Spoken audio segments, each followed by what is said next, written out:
Penalty. The World Cup. Save. Is this the final dagger for Egypt? I don't believe it. Their fans are in absolute disbelief. Messi!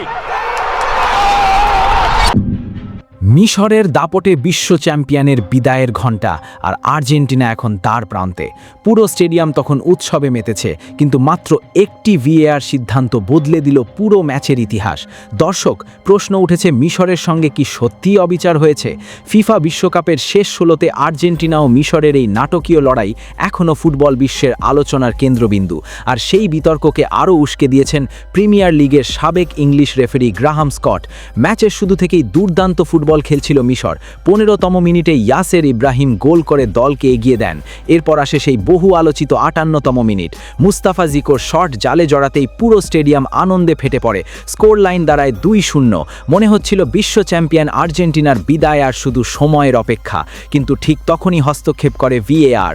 Replay দেখে দেখা যায় গোলের বিল্ডআপে মারোয়ান আতিয়া আর্জেন্টিনার defender লিসান্ড্রে মার্টিনেজের jersey টেনেছিলেন এবং তার পায়েও হালকা স্পর্শ লাগে। সেই ফুটেজ দেখার পর রেফারি ফ্রান্সোয়া লেটেক্সিয়ে গোলটি বাতিলের সিদ্ধান্ত দেন। এরপর থেকেই শুরু হয় তীব্র বিতর্ক।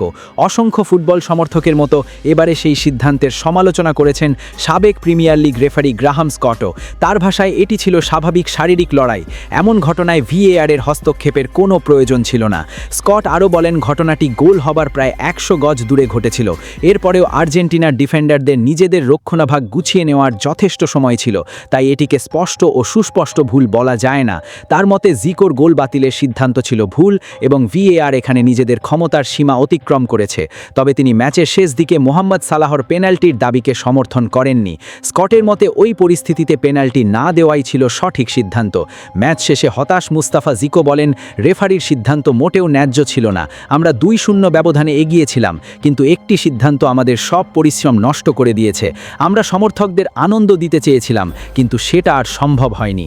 দর্শক, ফুটবল বিশ্বে এখন একটাই প্রশ্ন, ফিফা কি ইচ্ছে করেই মিশরকে হারিয়েছে? এই নিয়ে আপনার মতামত জানিয়ে দিন কমেন্ট বক্সে। ভিডিওটি ভালো লাগলে লাইক ও শেয়ার করুন। ধন্যবাদ।